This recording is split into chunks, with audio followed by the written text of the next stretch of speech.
तो गांव का आदमी हूँ, खेत से जुड़ा हुआ हूँ। समय समय पर गांव के लोगों से मिलता है, लेकिन दुर्भाग्य से 2005 में जब हमारी सरकार चली गई, कांग्रेस पार्टी की सरकार ने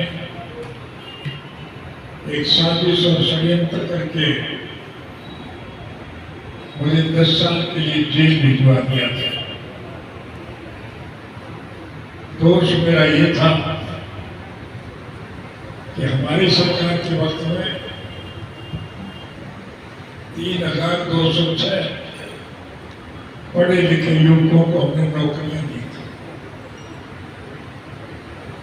जिन बच्चों को नौकरी मिली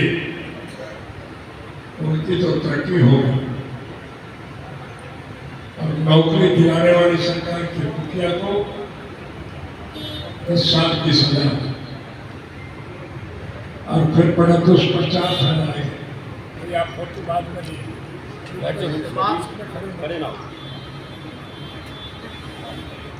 बड़ा दुष्प्रचार फैलाया कि अब चुकाला तो जेल में मरेगा और इंडियन नेशनल लोकदल पार्टी समाप्त हो जाएगी। आप बधाई के पात्र हैं कि मेरी गैरहाजिरी में आपने संगठन को पहले के मुकाबले में ज्यादा मजबूत किया।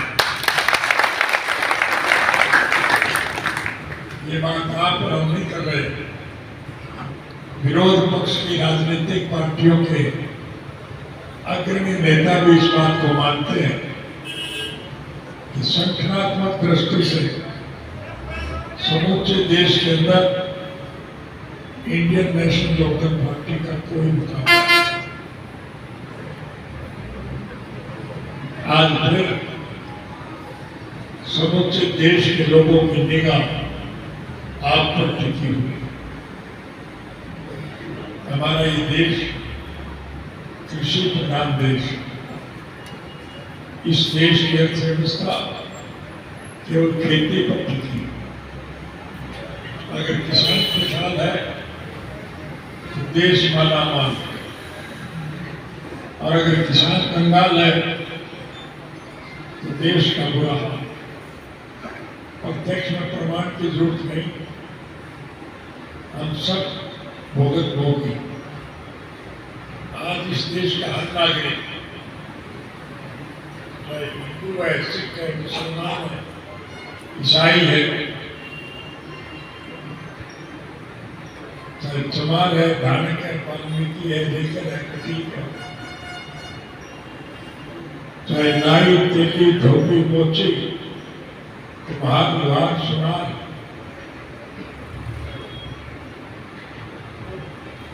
चाहे व्यापारी है या दुकानदार, चाहे कारखानेदार है या मजदूर, चाहे किसान है या खमेरा है, आज इस प्रशासन से इस देश का हर नागरिक दुखी है, परेशान। मुझे दुनिया के 152 मुल्कों में जाने का अवसर मिला, सैर सपाटा करने के लिए नहीं।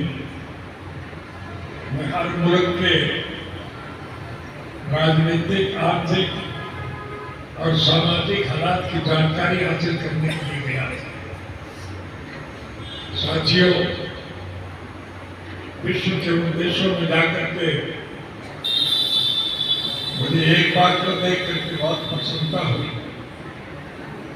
समूचे विश्व के स्तर पर भारतवर्ष एक अग्रणी देश है, जहाँ सभी धर्म और मजहब के मानने वाले लोग आपसी प्रेम, प्यार और भाईचारे से मिलजुल करके रहते हैं। हम अपने 30 त्योहार, होली, दिवाली, ईद और क्रिसमस सब आपस में प्रेम प्यार से मिलकर के मनाते हैं। हमारे में कोई भेदभाव नहीं, लेकिन दुर्भाग्य से स्वार्थी किस्म के लोगों ने सत्ता का सुख भोगने के लिए इस देश में नफरत का बीज बोने का काम, धर्म और मजहब का वास्ता देते हुए लोगों को आपस में लड़ाने का काम, बांटने का काम किया। उन लोगों का दाव तो लग गया, सत्ता पे तो कब्जा जमा लिया, लेकिन देश की हालत बहुत बुरी है। आप जैसा कि मैंने अभी बताया, हर नागरिक परेशान। इस प्रकार की नीति बनाती है ये सरकार, जिससे हमारे देश का सारा पैसा मुट्ठी भर जो बड़े उद्योगी घराने, बांदर थापर, किर्लोस्कर, मोदी, अंबानी और अडानी टाइप के लोगों के पास जाता है और उस पैसे को ये लुटेरे लूट के खाते। हरियाणा प्रदेश के मुख्यमंत्री ने मुख्यमंत्री का पदभार पहली दफा संभालने के बाद एक घोषणा की थी कि जो कोई भी साथी किसी बात से परेशान हो वो मेरी कोठी पे आके दरख्वास्त दे, मैं उसको इंसाफ दिलाऊंगा, उसके सारे काम करूंगा। संयोग से मुझे एक दफा चंडीगढ़ जाने का मौका मिला और मैं चंडीगढ़ में अपने किसी मित्र से मिलने के लिए जा रहा था। जिस सड़क से मैं जा रहा था उसी सड़क पर मुख्यमंत्री निवास था। मैंने देखा मुख्यमंत्री की कोठी सोनी पड़ी, वहां कोई आदमी नहीं था। मैंने अड़ोस पड़ोस के लोगों को बुला करके पूछा कि भाई ये मुख्यमंत्री निवास पर तो कोई आदमी नहीं। लोगों ने मुझे बताया यहाँ आकर के कोई क्या करेगा, यहाँ किसी का कोई काम नहीं होता। कोई दरख्वास्त लेकर के आए, उसे पुलिस वाले पीट करके जेल भेज देते, लोग परेशान। मैंने उसी दिन मन में तैयार कर लिया कि यदि कभी सरकार बनाने का अवसर मिला तो हम इस गलत नीति को बदलें। प्रजातांत्रिक प्रणाली में जनता के वोट से सरकार बढ़ती है और फिर चुनी हुई सरकार की जिम्मेदारी होती है कि वो जनहित के कामों में रुचि ले, लोगों की मूलभूत जरूरियात पूरी करे, प्रदेश का चौमुखी विकास करे, लोगों को रोजगार के अवसर प्रदान करे। आज तो बदलते रहते हैं, लेकिन नीति ही बदला। आपके सहयोग और समर्थन से हमें एक दफा सरकार बनाने का मौका मिला और मैंने अपनी पुरानी बात को ध्यान में रखते हुए पहले क्रम से एक फैसला किया कि लोगों को सरकार के पास आने की जरूरत नहीं, सरकार लोगों के पास जाएगी। और मैं हर साल हर गांव में जाया करता था। आपके झज्जर जिला के सभी गांव में मैं गया था। और जो बात गांव के लोगों ने रखी वो सारी हमने मानी कि नहीं मानी। कई ऐसी मांगे भी थी जो बिना मांगे हमने पूरी करी थी। व्यवहारिक ज्ञान के आधार पर हम इस बात को समझते थे कि हिंदू संस्कृति में अगर किसी की मृत्यु हो जाती है, हम उसे शमशान घाट में ले जाकर के उसका दाह संस्कार करते हैं। और यदि बारिश के दिनों में किसी बुजुर्ग की मृत्यु हो जाए, रास्ते पानी से भरे रहते हैं,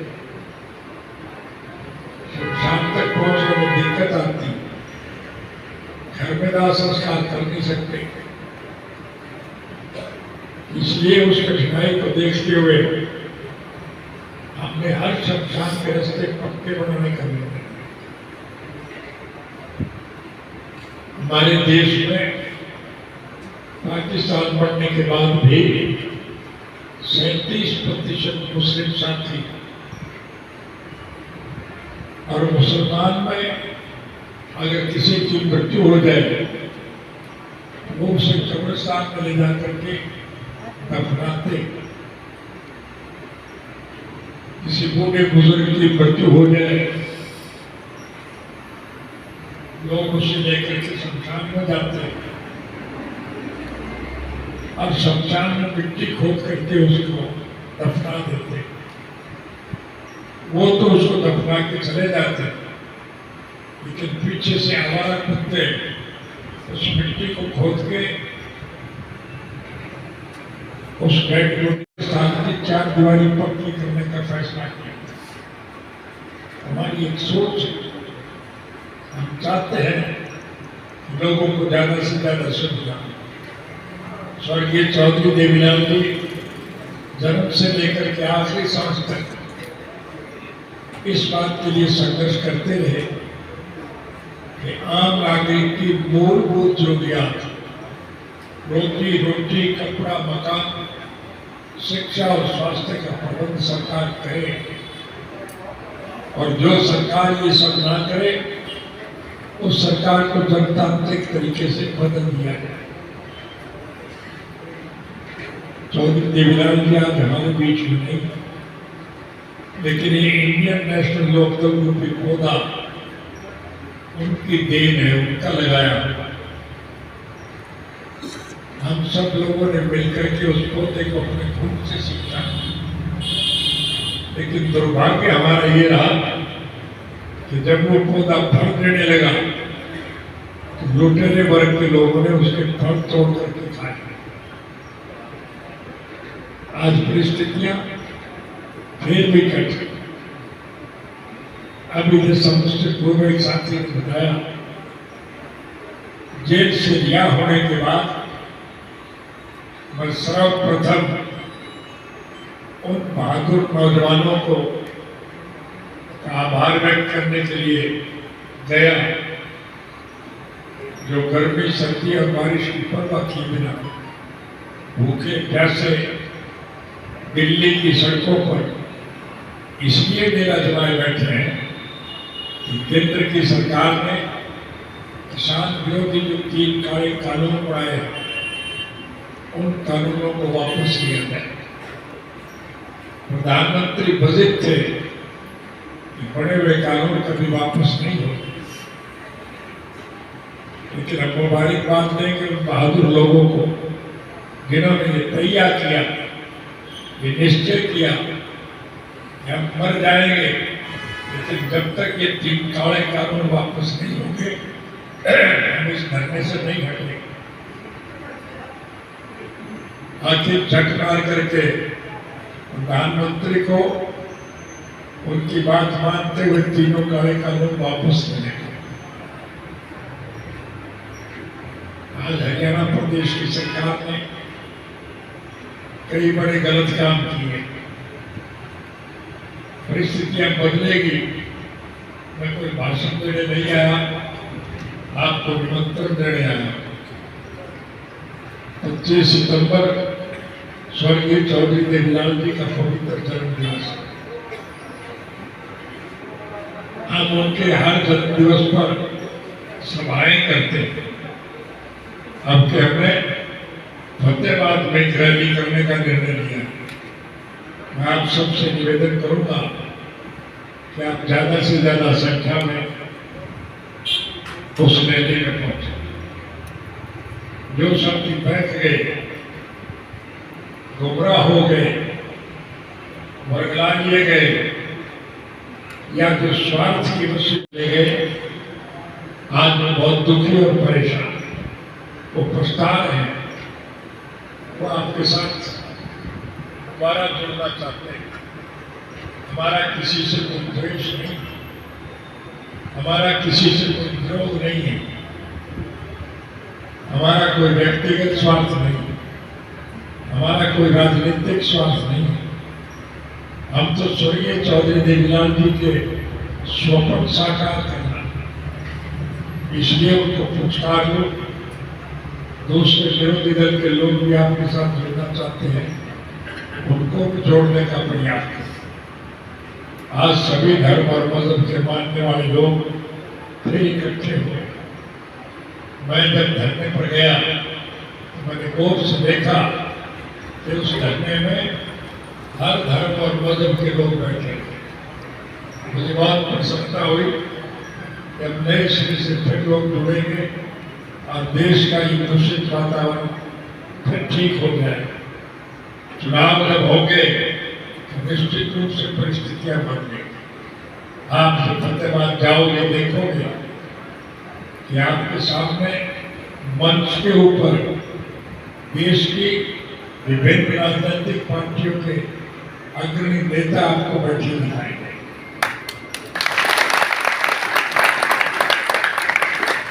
और उन नेताओं को जब आप लाखों की संख्या में बैठे हुए दिखाई दोगे तो उनका हौसला बढ़ेगा, मन बढ़ेगा। तो तीसरे मोर्चे का गठन होगा और तीसरा मोर्चा गठित होगा तो फिर देश के हालात बदलेंगे। चुनाव जब होंगे तो कमेरे इस देश के राजभाग के मालिक होंगे और लुटेरे जेल की सलाखों के पीछे बंद किए गए। हरियाणा प्रदेश में जब आपकी सरकार बनेंगे तो आज जो बिजली और पानी की किल्लत हम महसूस कर रहे हैं, जो हमारी सरकार आने के बाद आपको दिक्कत नहीं है। हमारी सरकार बनने के बाद आपको खाद और बीज के लिए लाइन में नहीं लगना पड़ेगा। आपकी उपज के आप लाभ मूल्य मिलेंगे। प्रभु की कृपा से हमारे खेत में अगर भरपूर फसल हो जाए तो हमारी फसल कोरियों के भाव उठी जाती है, लेकिन हमारे उत्पादन से जो चीज निकलती वो महंगे दाम पर बिकती है। गन्ना हम पैदा करते हैं, गन्ना सस्ते दाम पर लूटा जाता है, लेकिन गन्ने से बनने वाली चीनी के दाम रोज बढ़ते हैं। मूंग, मोठ, चने, अरहर वगैरह हम पैदा करते हैं, वो मंदे में लूटी जाती है, लेकिन उससे जो दाल बनती है वो बाजार में महंगी मिलती है। सरसों, तारा, तोरी और पैदा करते हैं, वो मंदे में लूटी जाती है, लेकिन उनसे जो तेल निकलता है वो महंगे दाम पर बिकता है। आज हम खेत की पैदावार बढ़ाने के लिए ट्रैक्टर का इस्तेमाल करते हैं, उसमें डीजल चढ़ता है, उसका दाम रोज बढ़ता है। लेकिन आपको सुन के ताज्जुब होगा कि हवाई जहाज में जो डीजल बढ़ता है वो रोज मंदा होता है, क्योंकि हवाई जहाज में अमीर लोग सफर करते हैं। ये सरकार अमीरों का भला करने वाली सरकार है। ये सरकार कृषि प्रधान देश के कबीरों का बर्बाद करने का तैयार किए। इसलिए हमारी जब सरकार बनेगी तो मैं आपको वायदा देता हूं और आप मेरे बिहार पे देश के हर नागरिक को जाकर कह सकते हैं कि हमारी सरकार में हम हर बच्चे को निःशुल्क शिक्षा दें, कोई फीस नहीं, कोई किताबों की जरूरत नहीं। आज तो हमारे हरियाणा की सरकार सरकारी स्कूलों को भी बंद करने जा रही है ताकि प्राइवेट स्कूलों के मालिकों का पैसा बने और उस पैसे से गुलाम बचा सके। ये इनकी सोच है। हम हर बच्चे को निःशुल्क शिक्षा देंगे और पढ़ने वाला बच्चा यदि कोई बीमार हो जाए तो उसका मुफ्त में इलाज कराने होगा। जो बच्चा पढ़ लिख करके योग्य हो जाए, उसके माँ बाप ने चाहे किसी वजह से वोट कहीं भी दिया हो, हम उस बच्चे के जीवन को उसके माँ बाप के गलत निर्णय से बर्बाद नहीं करने देंगे। हम हर बच्चे को उसकी योग्यता के मुताबिक नौकरी देंगे। गांव का बच्चा अगर अच्छे पद पर होगा तो गांव की भलाई की बात करेगा कि नहीं करेगा? 3210 बच्चों को नौकरी देने की वजह से मुझे 10 साल की सजा दी। अब के मैं लाखों बच्चों को नौकरी दूंगा, चाहे मुझे फांसी दूंगा।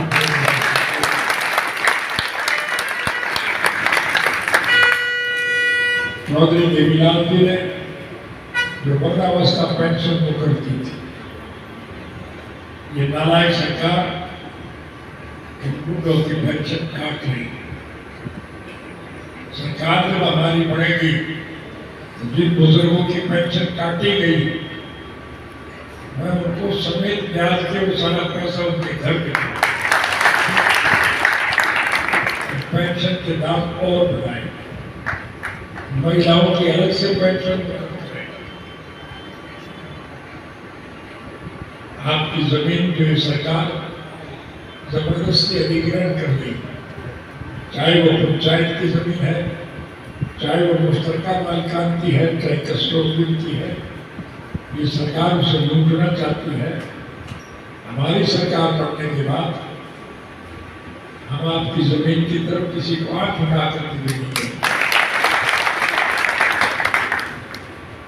संक्षिप्त में मैं आपसे एक ही बात करूंगा, राज बना लो फिर थारे सारे वोट में। अगर अतीत में हमने अच्छे काम किए हैं तो भविष्य में और ज्यादा अच्छे। सत्ता पक्ष के लोग आपके बीच में आते रहते हैं, उनसे एक ही सवाल पूछना, हमारी जब सरकार गई थी तो हमने सरकार के खजाने में 2000 करोड़ से फालतू रुपया छोड़ा, और आज हरियाणा प्रदेश की सरकार के सर पर 2.5 लाख करोड़ से ज्यादा का खर्चा है। जो बच्चा पैदा होगा वो अपने सर के ऊपर हजारों करोड़ का कर्ज लेकर के पैदा, उनसे पूछना ये कर्ज किस बात का है? विकास के नाम पर कहीं नींद नहीं लगी, जो सड़कें हमने बढ़ाई थी वो टूटी पड़ी, उनकी मरम्मत तक नहीं हुई। स्कूलों में मास्टर नहीं, अस्पतालों में दवाई और बेड नहीं है, डॉक्टर नहीं,